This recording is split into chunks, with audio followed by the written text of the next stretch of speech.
बुढ़िया की इच्छा।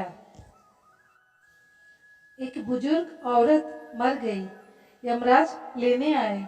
औरत ने यमराज से पूछा, आप मुझे स्वर्ग ले जाएंगे या नरक?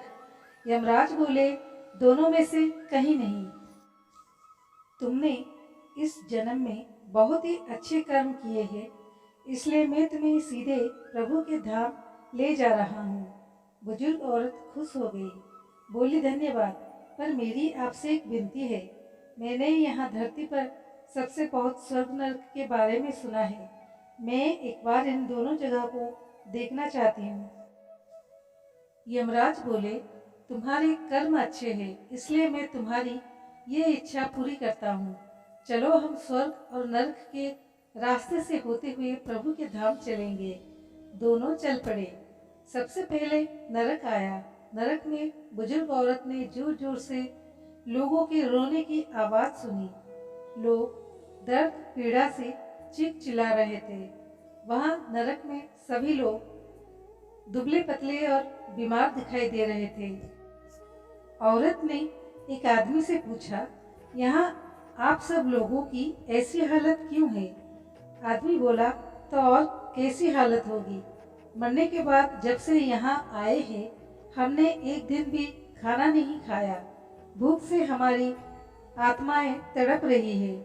बुजुर्ग औरत की नज़र एक विशाल पतीले पर पड़ी, जो कि लोगों के कद से करीब 300 फुट ऊंचा होगा। उस पतीले के ऊपर एक विशाल चम्मच लटका हुआ था। उस पतीले में से बहुत ही शानदार खुशबू आ रही थी। बुजुर्ग औरत ने उस आदमी से पूछा, इस पतीले में क्या है? आदमी मायूस होकर बोला, ये पतीले बहुत ही स्वादिष्ट खीर से हर समय भरा रहता है। बुजुर्ग औरत ने हैरानी से पूछा, इसमें खीर है तो आप लोग पेट भर के ये खीर खाते क्यों नहीं? भूख से क्यों तड़प रहे हैं?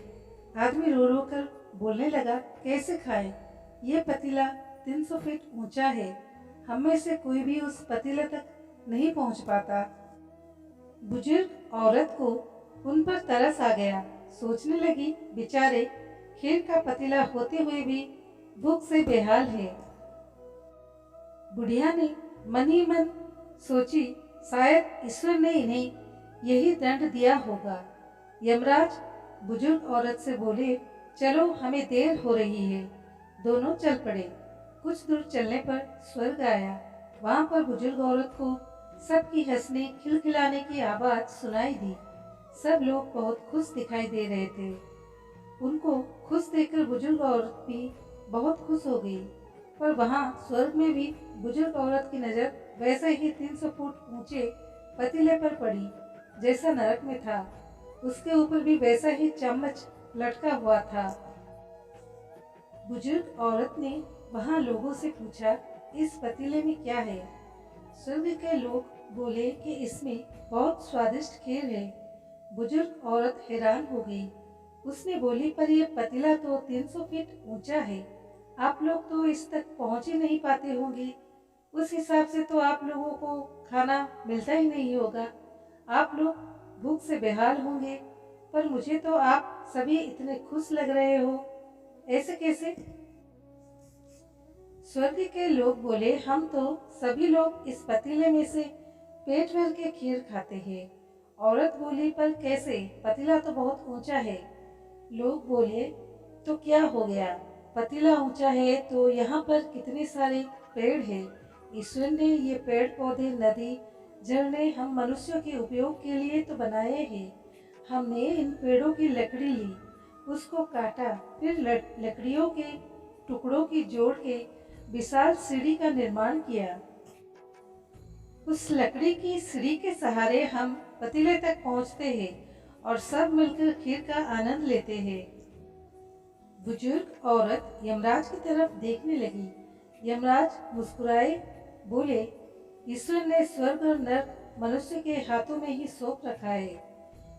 चाहो तो अपने लिए नरक बना लो, चाहो तो अपने लिए स्वर्ग। ईश्वर ने सबको एक समान हालातों में डाला है। उसके लिए उसके सभी बच्चे एक समान हैं। वो किसी से भेदभाव नहीं करता। यहाँ नरक में भी पेड़ पौधे सब थे, पर वो लोग खुद ही आलसी है। उन्हें खीर हाथ में चाहिए। वो कोई कर्म नहीं करना चाहते, कोई मेहनत नहीं करना चाहते, इसलिए भूख से बेहाल है। क्योंकि यही तो ईश्वर की बनाई इस दुनिया का नियम है। जो कर्म करेगा, मेहनत करेगा, उसी को मीठा फल खाने को मिलेगा। तो दोस्तों, इस कहानी से हमें यही सीख मिलती है कि स्वर्ग और नरक आपके हाथ में है। मेहनत करें, अच्छे कर्म करें और अपने जीवन को स्वर्ग बनाएं। तो दोस्तों, कैसी लगी हमारी आज की कहानी, कमेंट के माध्यम से बताइए। अच्छी लगी हो तो अपने दोस्तों के साथ जरूर शेयर कीजिए। धन्यवाद।